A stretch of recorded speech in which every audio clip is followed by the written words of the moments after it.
So good morning, everybody. Once again, we're now starting the fourth session with academic papers. And before we start, I'd just like to thank the organizers for making this great choice of papers. We have had lively discussions, and I hope very much that we will have lively discussions in this session as well. So the topic of this fourth academic session is non-banks. The first paper will be presented by Franklin Allen. It's Monetary Innovation and Financial Architecture, which is co-authored with Ansgar, Walther, and Franklin. We're looking forward. Thank you.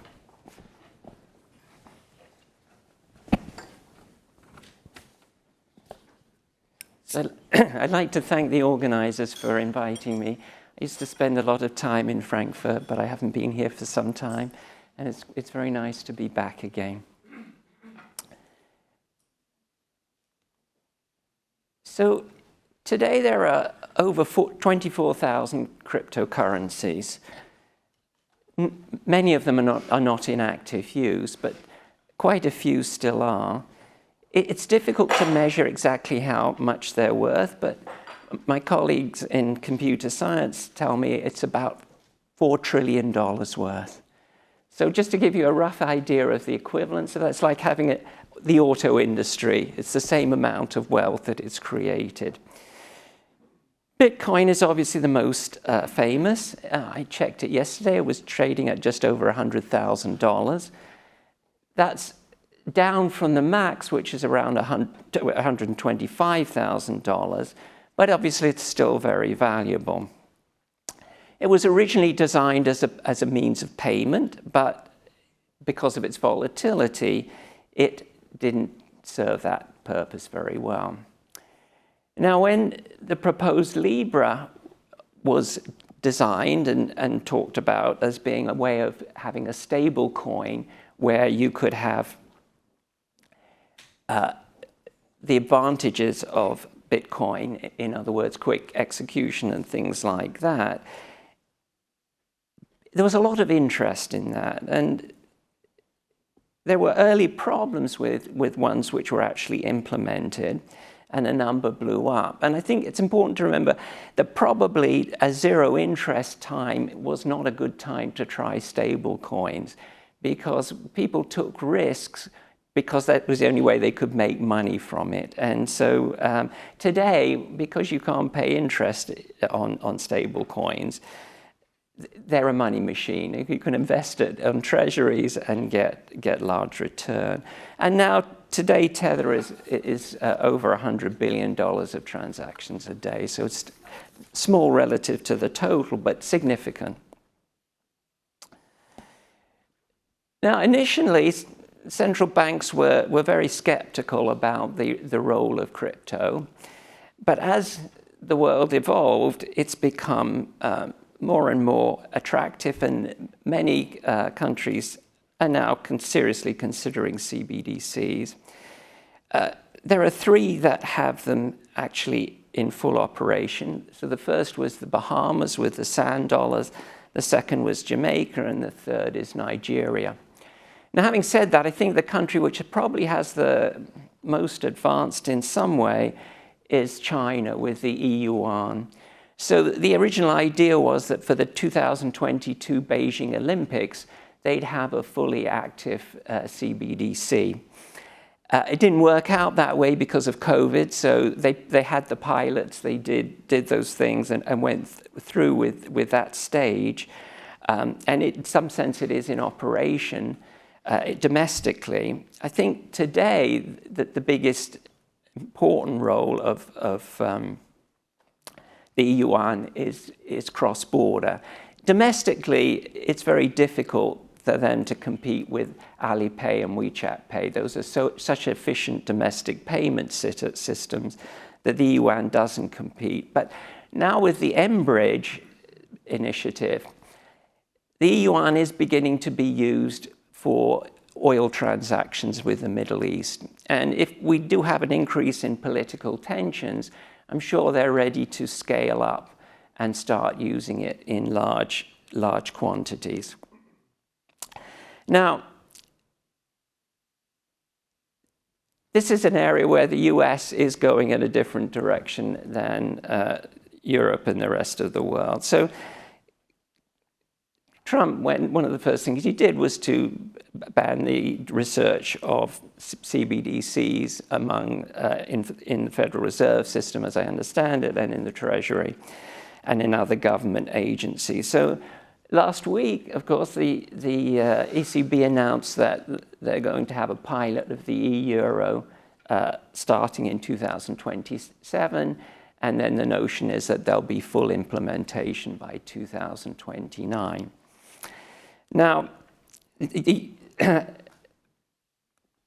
so what we are interested in this paper is, first of all, we've got these significant changes in the way that money works.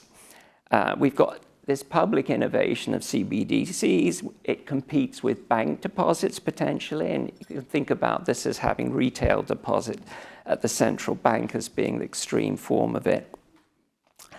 And then in private innovations, we've got stable coins and various other payment mechanisms, which are in different parts of the world increasingly efficient.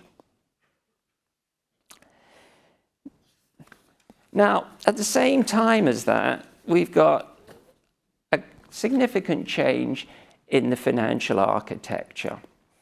So it used to be that the classic example of a non-bank was GE Credit. GE Credit had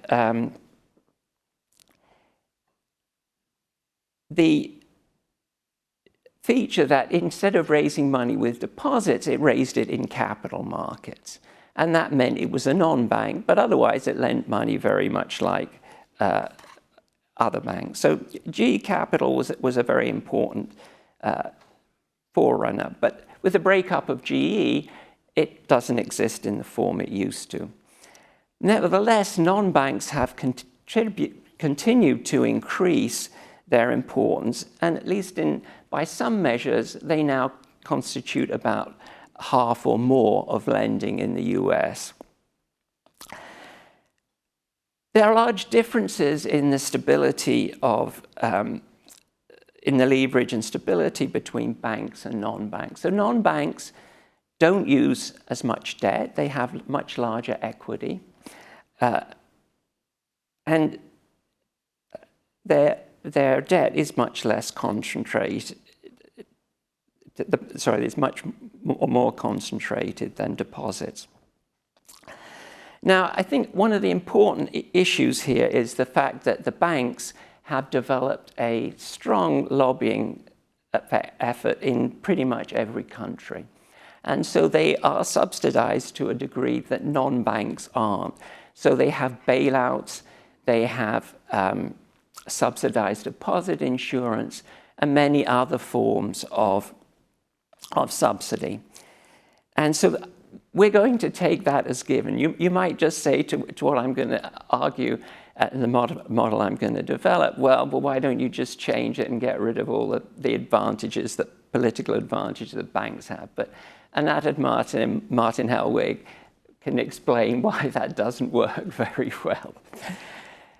So what we're going to do is develop a model which takes account of this non-bank issue. And let me just run through very quickly this findings of Zhang et al. Of the non-bank system. So non-banks have substantially more equity capital, so lower leverage than banks, but less than non-financial firms. Leverage across non-banks is substantially more dispersed than leverage across banks. So banks tend to go to the limit, whereas non-banks seem to make a more structured, capital structure decision. Non-banks finance themselves primarily with short-term loans, and they originate long-term loans. So in many ways, they're very similar to banks. As I said, their debt is much more concentrated than banks' debts. Non-bank capitalization decreases substantially with size. So the bigger they get, the more one could interpret this as being that they're likely to be bailed out, that they may not have a formal guarantee, but if things go wrong and you're a very large lender, then the market seems to think that the government may well come and bail you out. And consistent with our average interest rates on uninsured debt decline with size for banks and non-banks. And non-banks pay substantially higher rates than banks on debt. So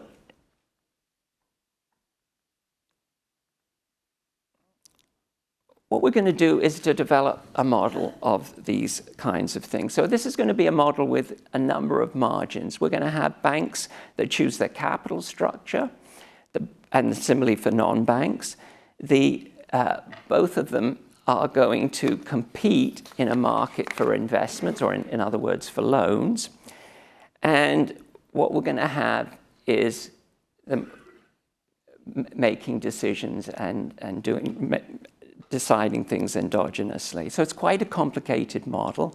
I'm not going to go through all the details, but I'm hoping I'm going to give you some of the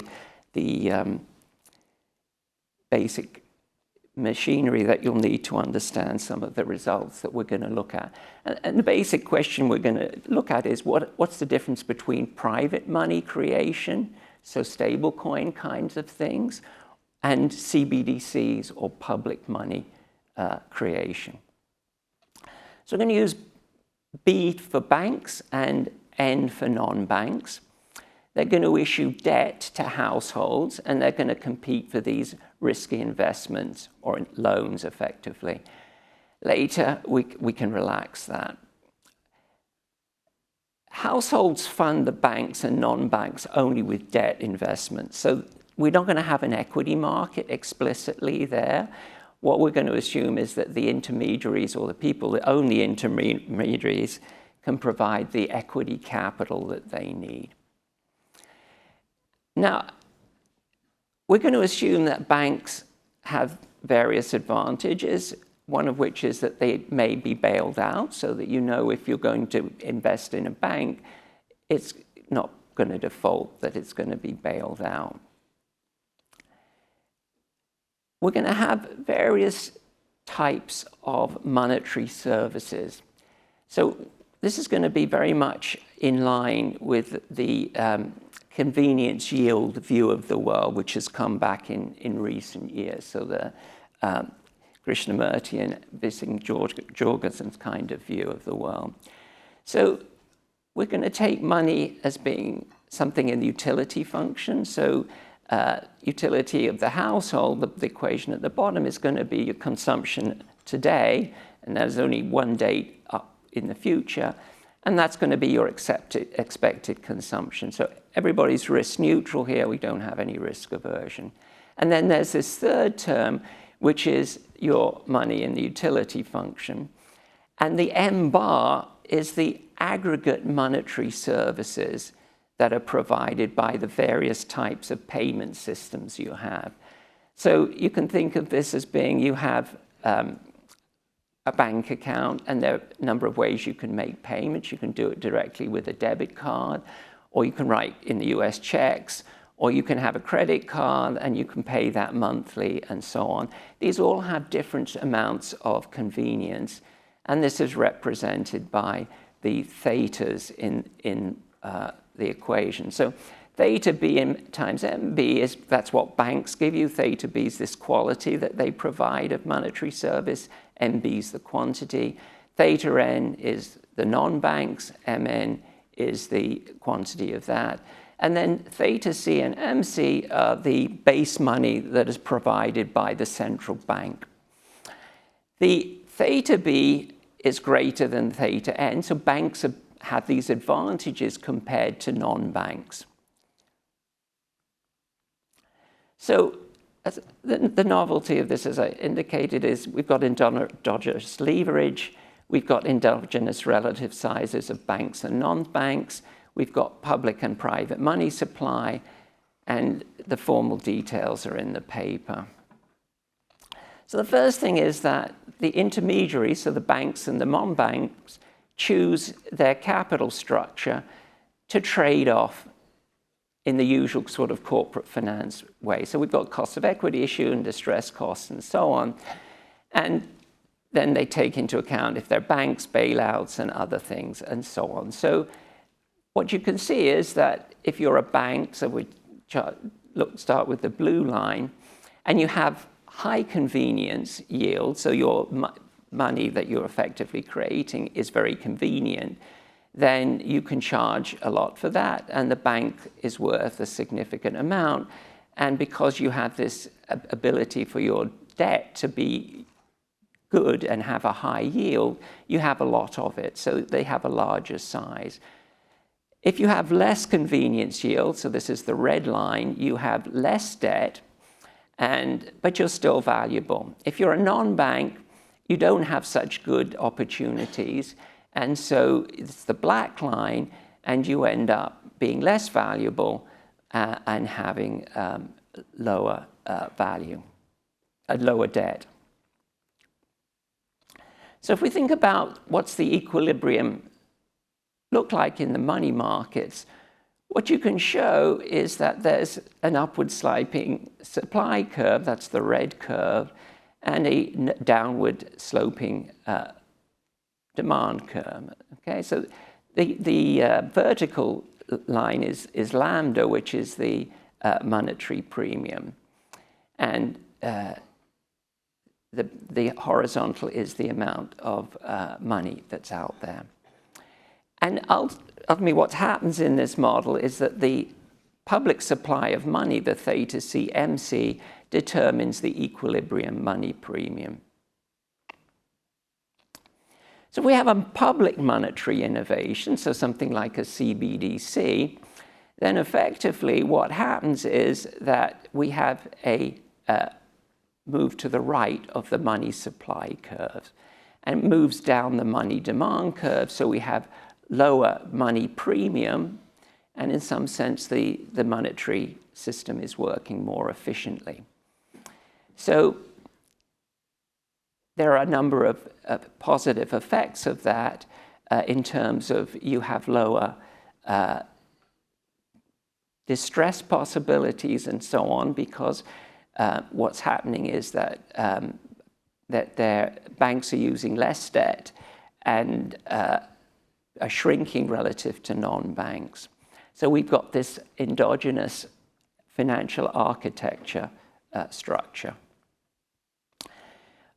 Private monetary innovation, as we'll see, is somewhat more complicated in that it can go both ways. You can get a similar effect as we just saw with the public money creation, but it can also go the other way, and we'll talk about this more in a minute when we look at an example.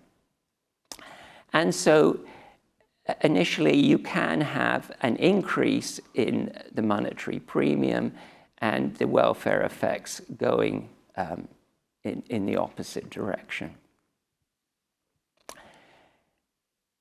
So in terms of welfare effects, if we increase the monetary effectiveness of these payment systems and so forth, there are two effects on welfare. So the first is the Friedman effect. So generally, if you increase the amount of money, it makes people better off because they have more liquidity and so on. And that's what happens here too. There's also a bailout effect, because if you have more money and so on, welfare increases if banks leverage or market shares decrease.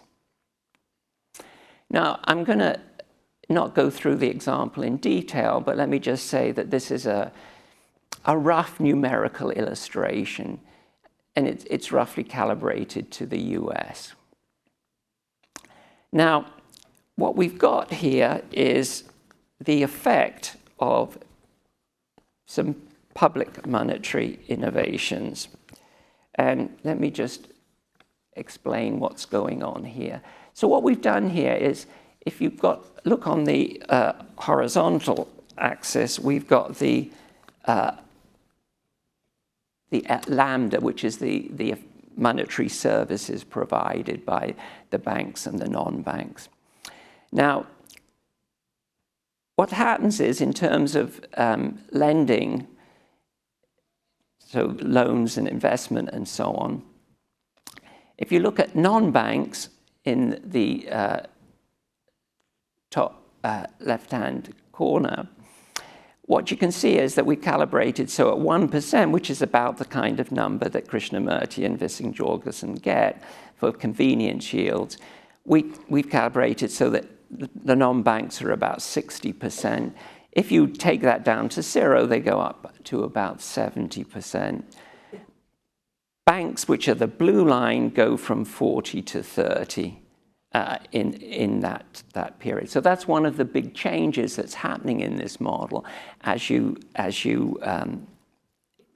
do various innovations. And as I say, this is a public monetary innovation, so something like a CBDC. If you look at what happens to banks and non-banks equity assets to equity ratio, so it's the inverse of the equity amount. So what you can see here is that the leverage ratio on the top right-hand corner of banks is about 9. So it's about an 11% equity ratio. As you increase that, you run down the lambda, the monetary services premium, then the leverage ratio goes down and the equity goes up. Here we've got non-banks as stationary with that. In terms of probability of distress, that's the bottom left-hand corner, what happens is that the banks have more equity as lambda goes down, and so their probability of distress goes down. If we look at the expected fiscal cost of the given bank distress, then you can see that goes down. As banks start having more equity, they default less and cost the public much less. Now, in terms of private monetary innovations, what you can see here is that if you start out with an initial bank share of about 40%, then the private monetary innovations are always good. They reduce the monetary premium, and that's the left-hand graph. The case where you get things going both ways is where you start with banks having the high share initially. So at 100%, as you have a private monetary innovation, so the theta n is going up. Initially, the total effective supply of money goes down, and you get an increase in the price of monetary service. So it goes up, and then eventually, once it gets roughly the same as bank, then we go down, and so we then go downwards to that. So private monetary innovations have different welfare effects than public ones. Public ones are always good, private ones can be less good.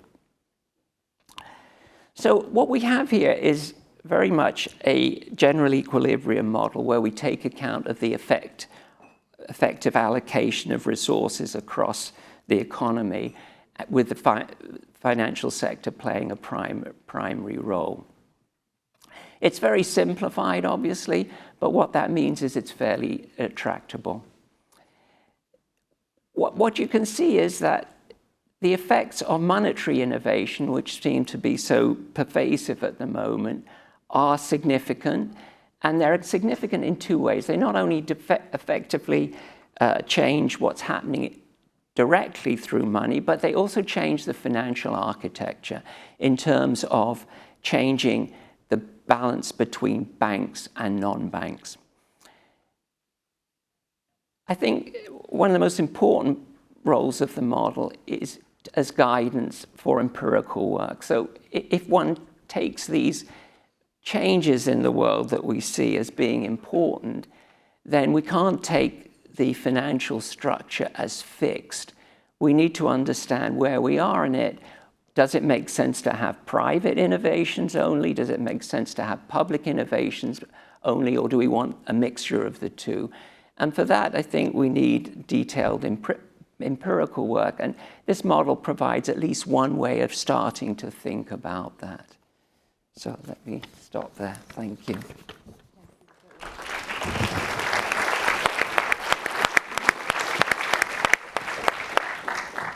Super, then we go on to the discussion. Adrien Daverna.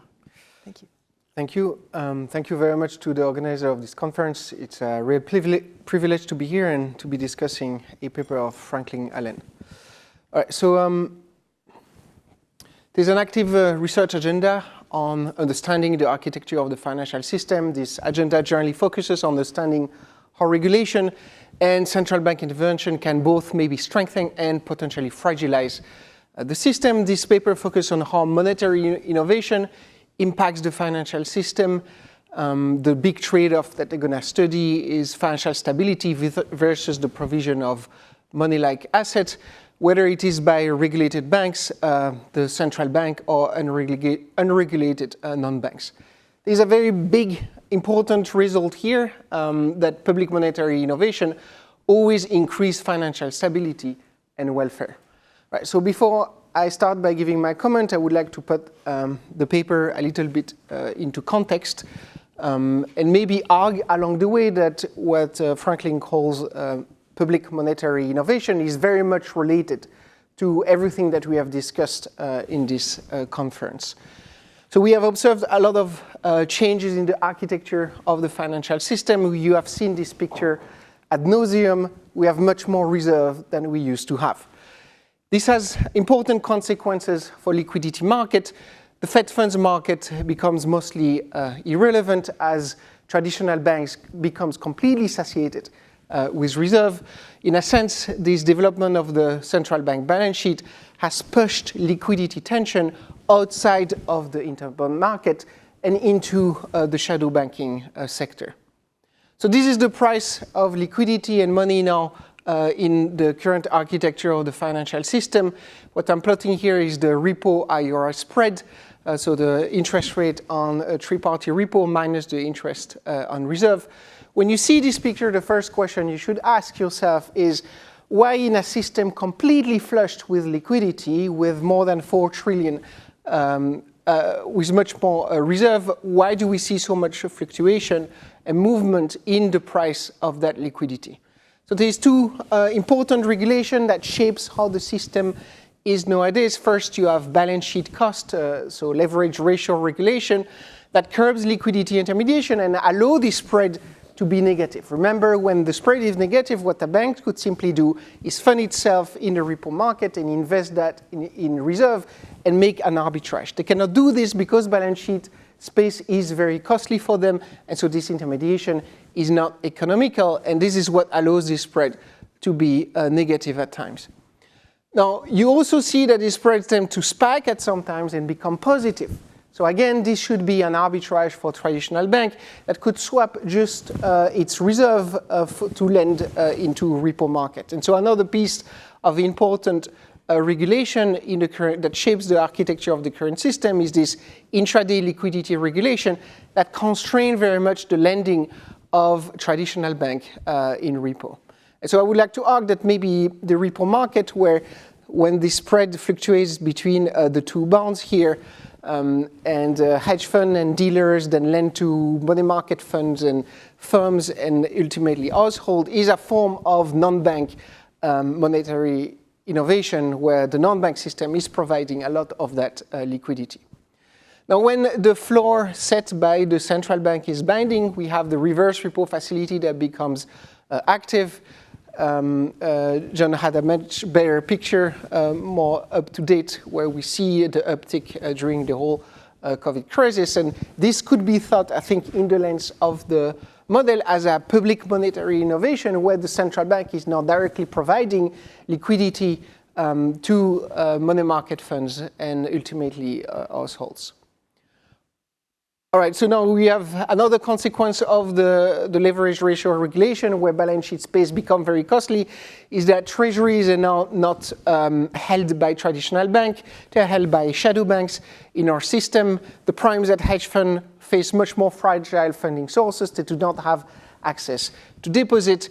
In that space, when you observe a dash for cash, as for example the COVID shock, these hedge funds are going to offload all of these treasuries, the yield on treasury spikes, and treasury lose their safe asset status. And so in that sense, some non-bank monetary innovation, when non-bank are in charge of doing a lot of the liquidity, provision of liquidity, can amplify the fragility of the system itself. All right, so I hope that I convince you that given there's massive change in the architecture of the financial system, this is a very timely paper. As we see, the architecture is often evolving faster than our frameworks, and so we need a lot more framework thinking about these issues. The paper in a nutshell, you have banks and non-banks that both issue money-like liabilities with a trade-off cheap financing versus default risk. One first big result is that public monetary innovation always improves welfare. The mechanism is very simple. When the central bank provides liquidity directly to households, it competes with deposit, it lowers the convenience yields. So that means that banks that trade off credit risk versus the convenience yield of issuing cheap deposit needs to cut leverage to reduce default risk because the benefit of that intermediation is lower. The second result is that private monetary innovation has ambiguous effect. When these services are provided by non-banks, you have an improvement of monetary services that will increase welfare, but you have important reallocation effect that might be negative and create an ambiguous effect in the end. The paper then does important welfare analysis, where they're going to trade off the Friedman rule, so how close we are to completely satiate the system with liquidity versus the probability of bailout and the increase in potential systemic risk in the system. Right, so my comment is mostly going to focus on the following. Franklin makes very important and strong normative claims about public and private monetary innovation. I would like to argue that it requires very strong credibility. In a sense, it must align with empirical evidence. I think it needs to also align with all the policy concern and policy debates. And you cannot have first-order missing pieces if you want these normative claims to be taken seriously by policymakers. Now, I would like to highlight the only reason why I'm able to make this comment in the first place is because of how ambitious the paper question is in the first place. Okay, so I think if we take the framework very seriously, the first best in this system is that the central bank would provide all monetary services, and we would have no non-bank sector. And this is because in the current framework, there is no cost basically to an expanded central bank balance sheet.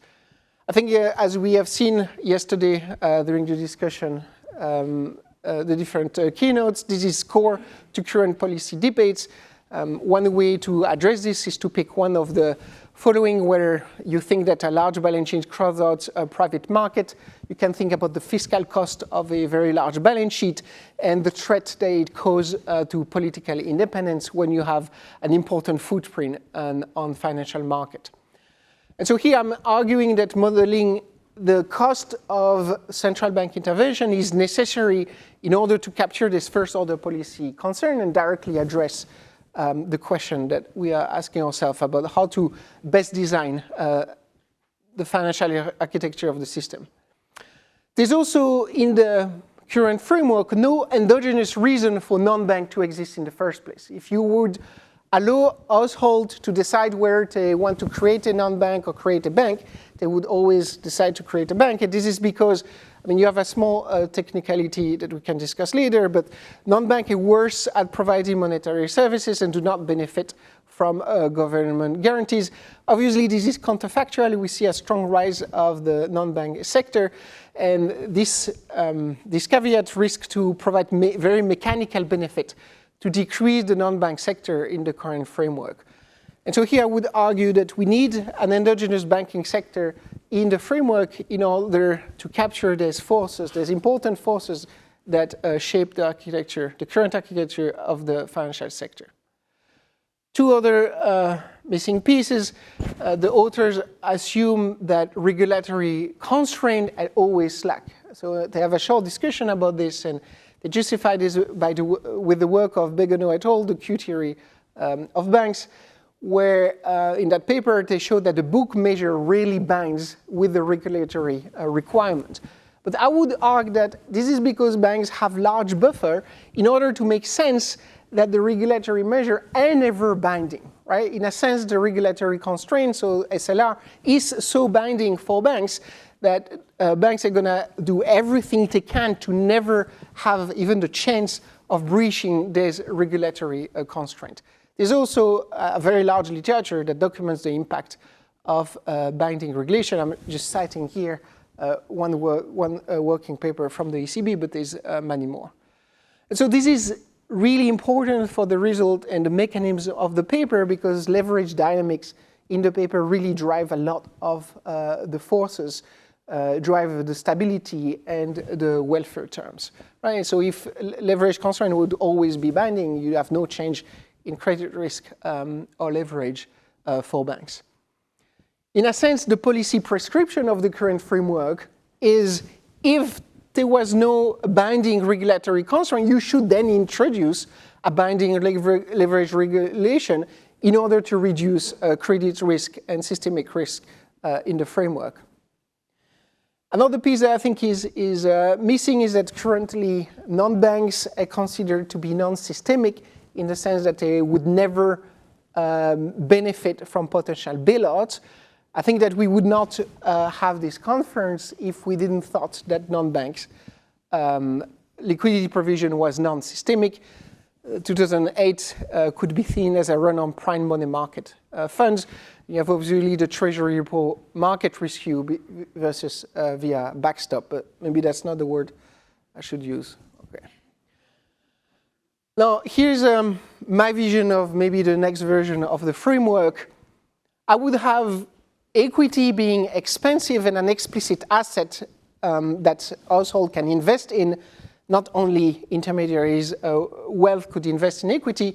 And it is very expensive because it does not benefit for the convenience yield. So a bank finds the leverage ratio very costly because it has access of another cheap financing sources. And when it's forced to issue equity, it needs to pay a much higher interest rate. In that framework where equity is very expensive because it does not benefit from the convenience yield, the leverage ratio regulation would always be binding. And one consequence is that an over-tight regulation in that context can choke liquidity creation.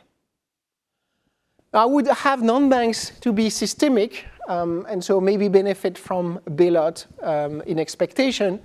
And that the reason that they exist is because regulation is always binding for banks, and so non-banks benefit from regulatory arbitrage. Now the downside of non-banks is that they are less safe and maybe provide much less convenience debt. In that setup, tighter rule would actually drive and shape the architecture of the financial sector and incentivize more fragile non-bank intermediation because of that regulatory arbitrage. And so finally, maybe I would shift the focus away from credit risk, just because when we talk about money, generally we have in mind financial liabilities that are not prone to credit risk, right? Can you really have significantly risky debt be a liquid asset? In a sense, stablecoin issuers are fully collateralized, the ones that are not already collapsed and not there to be here. And the largest non-bank market for liquidity is the treasury repo market, which is secured.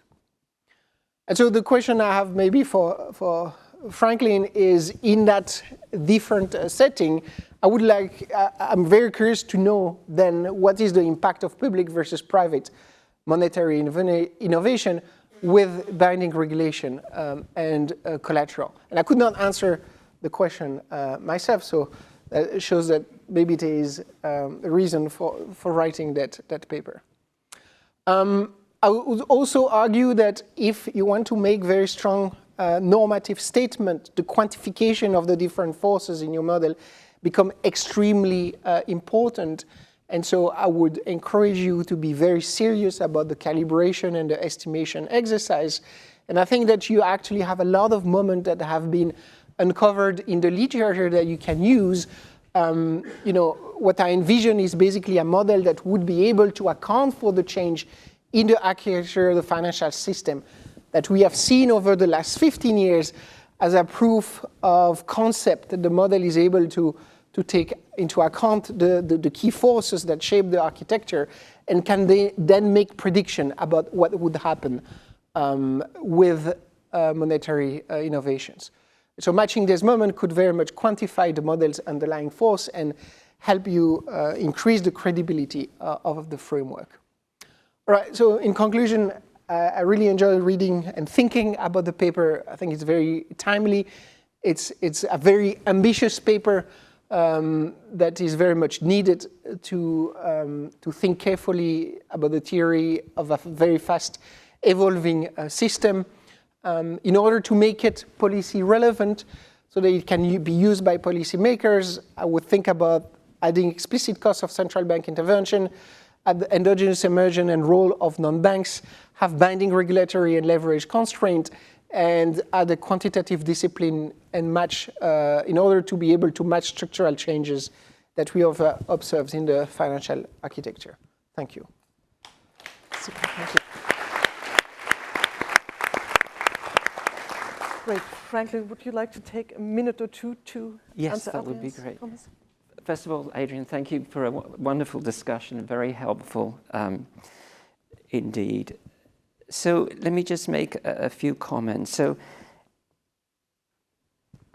this is why I said at the beginning of the presentation that the political economy of banks is very important. So that's what we've got as the problem that's being solved by the non-banking system. But you're right, there are many other ways to motivate that, and we should probably not rely fully on that. But that's what we see as to why, if you look at the empirical paper that I quoted, that seems to be the explanation as to why non-banks in the US have very different kinds of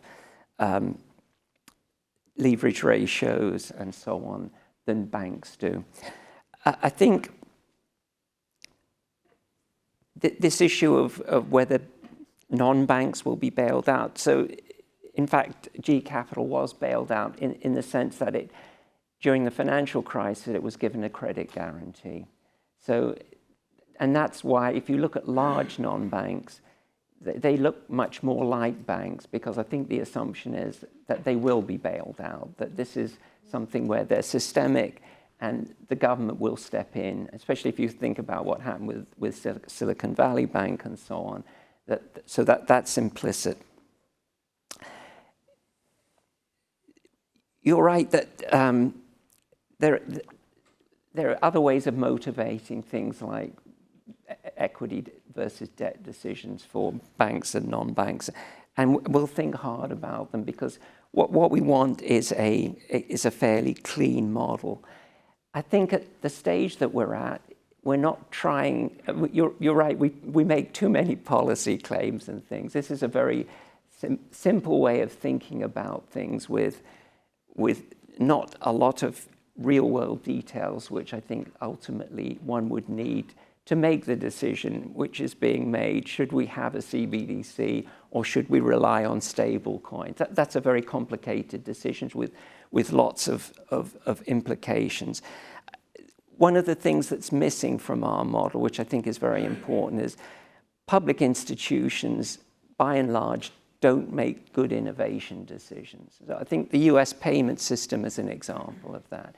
It doesn't work very well. It hasn't evolved in a good way in the way that it has in Europe, for example.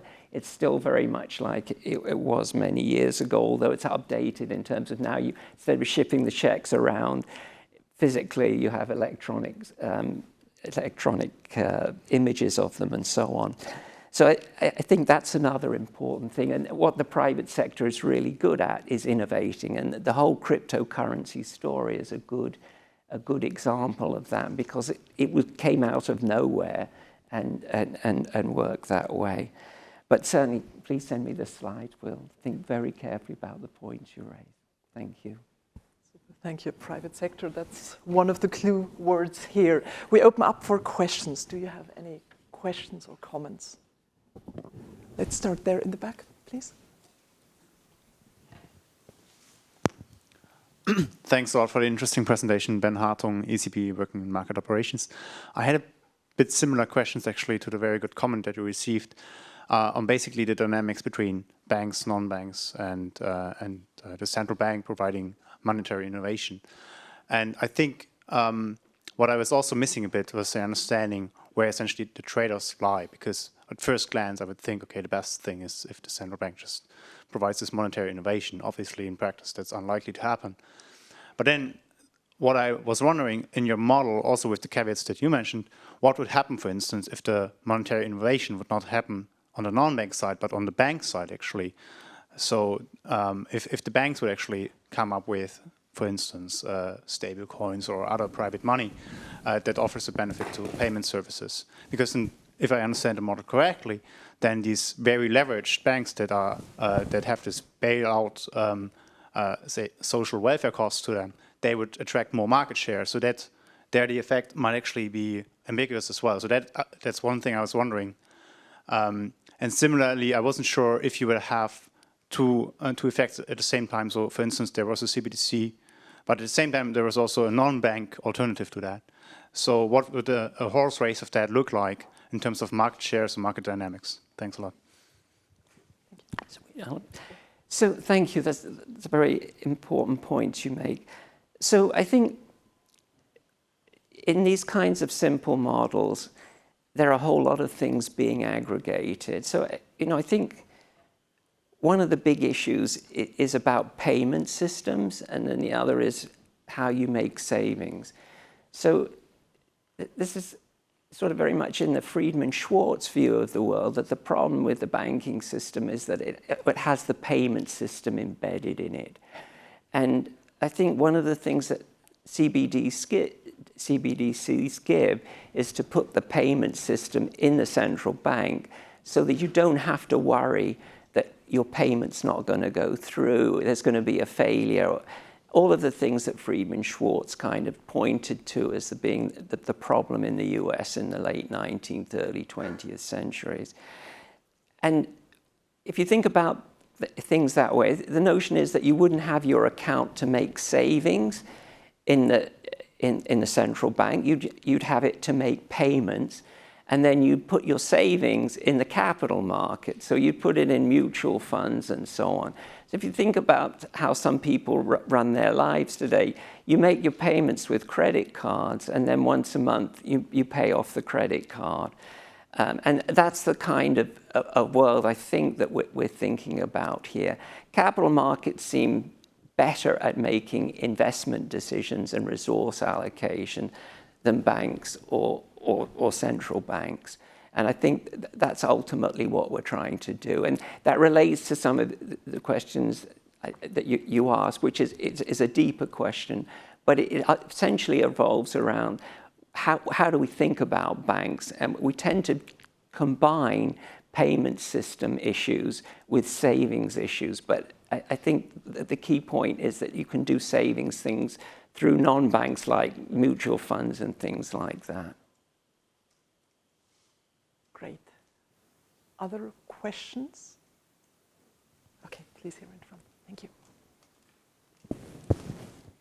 Hello, so Societe Generale again.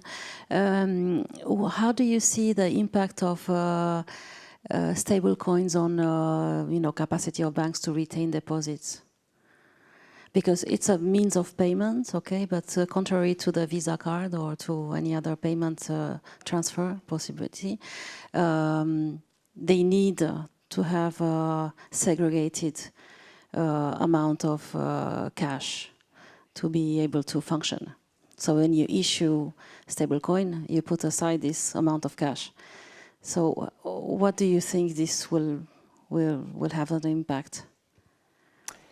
So I guess it relates to the last question, some of the other points that Adrian raised, which is, stable coins are another way of making payments. They tend to be advantageous because you get instantaneous settlement de facto. You don't have to wait T+1, T+2, or whatever the markets are doing. And I think that's an extremely important aspect of them. Now, the question of whether you actually need cash in your bank account relates to that. Would you need to hold stable coins to make payments?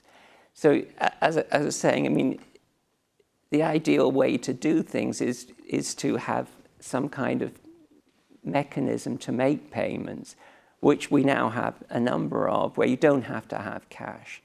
And so that would be the efficient way to do it. And then you use the money to go into interest-bearing or capital gains and equity and that side of things. So quite how we innovate and how we get systems which have the advantage of settlement very quickly and payment very quickly and economize on the use of actual cash holding things in bank accounts, which effectively are how banks to a large extent fund themselves. You get zero interest, but you need to keep the cash there. There are ways to minimize that now. And as we go through and, if credit cards work differently so that you couldn't just carry a balance and then pay it off and it doesn't cost you anything, then it may well be that we have much more efficient ways in terms of handling cash. But stable coins, I think, are very important for large-scale transactions. Whether they will be for small-scale transactions, I think that's something that there's still huge amount of opportunity for innovation. So if you look in China, things like Alipay and WeChat Pay are very different and interesting ways of dealing with those issues.